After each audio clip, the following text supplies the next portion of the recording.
Hello বন্ধুরা, কেমন আছো তোমরা সবাই? আশা করছি সবাই বেশ ভালো আছো। আমি মুশফিকুর রহমান তোমাদের সবাইকে স্বাগত জানাচ্ছি গো.জি.8-এ।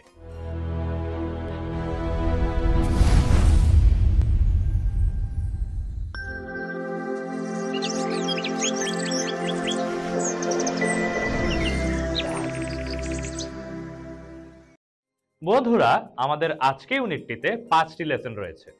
লেসনগুলোতে আমাদের প্রাকৃতিক পরিবেশ, বাংলাদেশের উল্লেখযোগ্য কিছু জলাধারের বর্তমান অবস্থা সম্পর্কে আলোচনা সহ প্রকৃতি বিষয়ক 3টি কবিতা রয়েছে। লেসনটি এস.টি. কোলরিজের কবিতার একটি অংশ উল্লেখ করে আমাদের দেশে পানির উৎস হিসেবে বুড়িগঙ্গা নদীর গৌরবময় অতীত সহ বর্তমান অবস্থা নিয়ে আলোচনা করে। তাহলে চলো বন্ধুরা, আজকে আমরা জেনে নিই ইংরেজি প্রথম পত্রে ইউনিট 10 লেসন 1-এর ওয়াটার ওয়াটার এভরিওয়্যার এই গল্পটি। তাহলে চলো এবার আমরা এই গল্পটি পড়ি ও গল্পটি আরো বিস্তারিতভাবে জেনে আসি। তাহলে চলো বন্ধুরা, প্রথমে আমরা গল্পটি ছোট ছোট অংশে পড়ে নিই, তারপর আমরা ধাপে ধাপে এর অর্থ সম্পর্কে জানব। Water water everywhere and all the boats did shrink. Water water everywhere, nor any drop to drink. অর্থাৎ এখানে বোঝানো হয়েছে যে পানি, সবখানে পানি এবং সকল জাহাজ গেছে থেমে। পানি, সবখানে পানি, কিন্তু পানযোগ্য এক ফোঁটাও নেই। চলো আমরা দেখে নিই গল্পটির পরবর্তী অংশে কি বলা হয়েছে। Coleridge poem A ballad narrates the harrowing sea voyage of an old mariner who at one point of his journey didn't have any water to drink because of a curse. Not only the cursed mariner, we too know how important drinking water is in our life. অর্থাৎ বন্ধুরা, গল্পটির এই অংশে বোঝানো হয়েছে যে কোলরিজের কবিতাটি একটি গীতি কবিতা, যা একজন বৃদ্ধ নাবিকের চরম দুর্দশাপূর্ণ সমুদ্র যাত্রা বর্ণনা করে, যিনি একটি অভিশাপের কারণে যাত্রার এক পর্যায়ে কোনো পানি পাননি। শুধু অভিশপ্ত নাবিকই নয়, আমরাও জানি যে আমাদের জীবনে সুপেয় পানি কতটা গুরুত্বপূর্ণ। বন্ধুরা, এবার চলো আমরা গল্পটির পরের অংশে কি হয়েছে তা দেখে নেই। We know we cannot survive without it. In fact, 2/3 of our body is made up of water. Not for nothing is it said that the other name of water is life.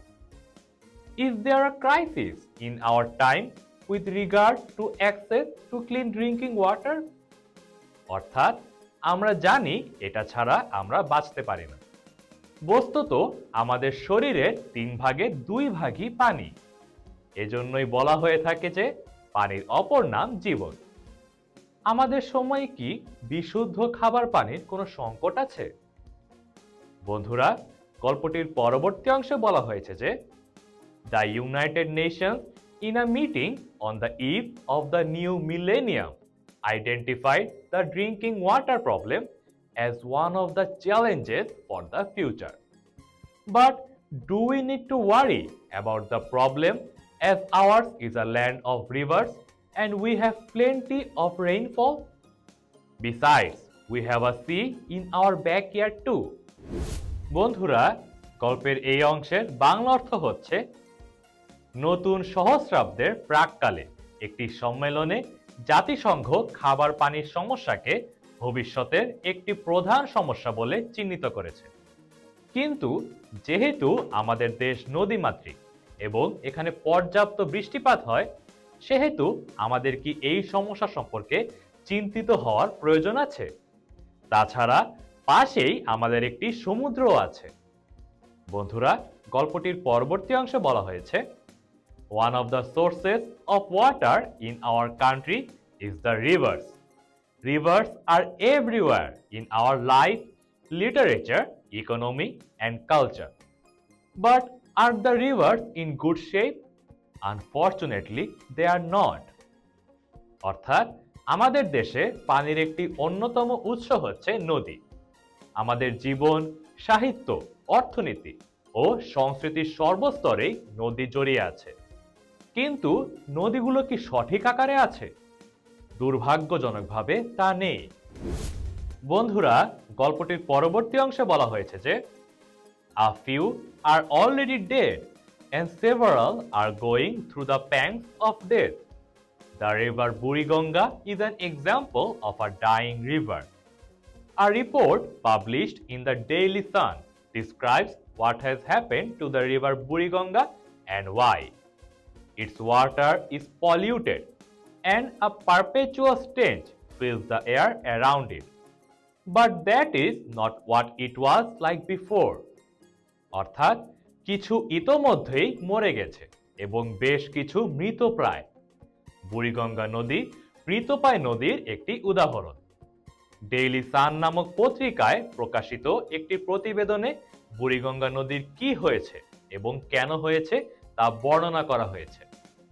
এর পানি দূষিত এবং চারপাশের বাতাসে অনবরত দুর্গন্ধ ছড়ায়, কিন্তু সেটি পূর্বে যেমন ছিল এখন তেমন নেই। বন্ধুরা, গল্পটির পরবর্তী অংশে বলা হয়েছে The report says that the river had a glorious past. Once it was a tributary of the mighty Gangas and flowed into the Bay of Bengal through the river Dholeshwari. Gradually, it lost its link with the Ganga and got the name Buriganga. অর্থাৎ প্রতিবেদনটিতে বলা হয়েছে যে নদীটির একটি গৌরবময় অতীত ছিল। একসময় এটি প্রমত্তা গঙ্গা নদীর উপনদী ছিল এবং ধলেশ্বরী নদীর মধ্য দিয়ে বঙ্গোপসাগরে প্রবাহিত হতো। ক্রমে ক্রমে এটি গঙ্গার সাথে সম্পর্ক হারিয়ে বুড়িগঙ্গা নামে ধারণ করে। বন্ধুরা, গল্পের পরবর্তী অংশে বলা হয়েছে The Mughals marveled at the tide level of the Buriganga and founded their capital Jahangirnagar on its banks in 1610. The river supplied drinking water and supported trade and commerce.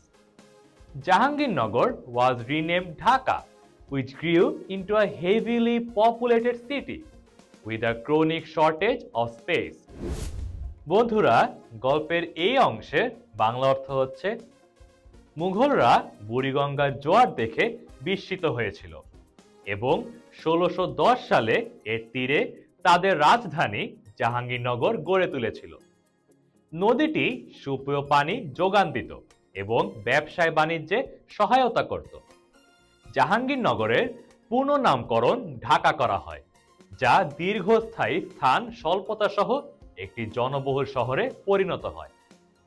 বন্ধুরা, গল্পটির পরবর্তী অংশে বলা হয়েছে The city paid back the bounty of the river by sucking life out of it.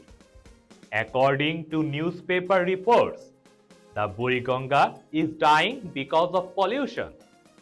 Huge quantities of toxic chemicals and wastes from mills and factories, hospitals and clinics, and households and other establishments are dumped into the river every day. বন্ধুরা, গল্পটির এই অংশের বাংলা অর্থ হচ্ছে শহরটি নদীর বুক থেকে সৌন্দর্য কেড়ে নিয়ে এর উদারতার প্রতিদান দিয়েছে। পত্রিকার প্রতিবেদন অনুযায়ী দূষণের কারণেই বুড়িগঙ্গা মৃতপ্রায়। প্রতিদিন নদীতে প্রচুর পরিমাণে কলকারখানা, হাসপাতাল, ক্লিনিক ও গৃহস্থালী এবং অন্যান্য স্থাপনার বিষাক্ত রাসায়নিক পদার্থ ও আবর্জনা ফেলা হয়। বন্ধুরা, গল্পটির পরবর্তী অংশে বলা হয়েছে The city of Dhaka discharges about 4,500 tons of solid waste every day, and most of it is directly released into the Buriganga. According to the Department of the Environment, which means DOE, 20,000 tons of tannery waste, including some highly toxic materials, are released into the river every day.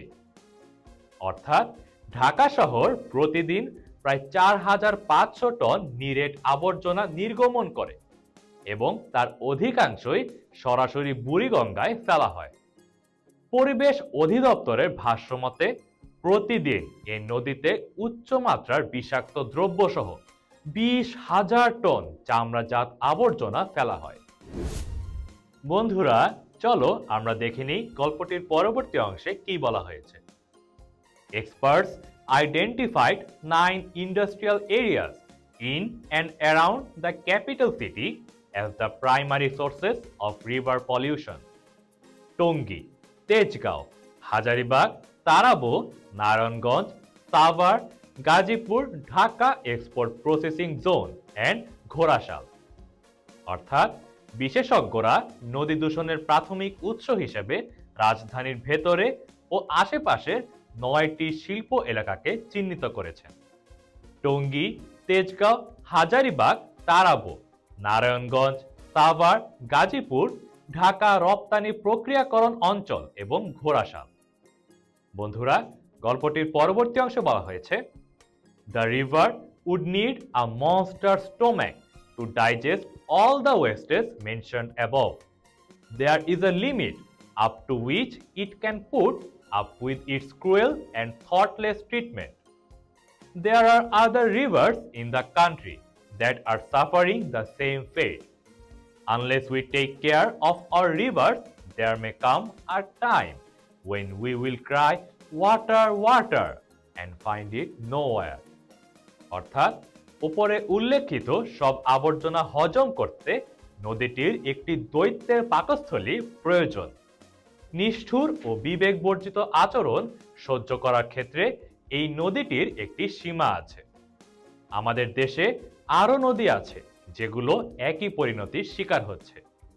আমরা যদি আমাদের নদীগুলোর যত্ন না নিই, তবে এমন সময় আসবে যখন আমরা পানি পানি করে চিৎকার করব, কিন্তু কোথাও তা পাবো না। বন্ধুরা, এবার চলো আমরা আজকে আলোচনা থেকে কিছু গুরুত্বপূর্ণ শব্দের অর্থ জেনে নিই। ট্যাঙ্কস অর্থ যন্ত্রণা, বাউন্টি অর্থ অনুগ্রহ, ক্রনিক অর্থ দীর্ঘস্থায়ী। বন্ধুরা, আজকের এপিসোড এ পর্যন্তই। আগামী এপিসোড দেখার আমন্ত্রণ জানিয়ে আজ এখানেই বিদায় নিচ্ছি। সেই পর্যন্ত ভালো থেকো, সুস্থ থেকো এবং অবশ্যই গো-জিয়েটের সাথেই থেকো।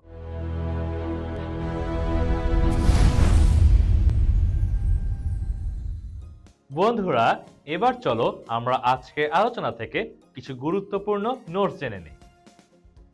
One of the sources of water in our country is the rivers. অর্থাৎ আমাদের দেশের পানির অন্যতম উৎস হলো নদী।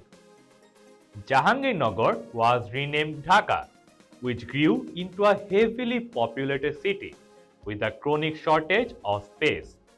অর্থাৎ জাহাঙ্গীরনগরের নাম পরিবর্তন করে ঢাকা রাখা হয়, যা স্থানের দীর্ঘস্থায়ী ঘাটতির কারণে একটি ঘনবসতিপূর্ণ শহরে পরিণত হয়।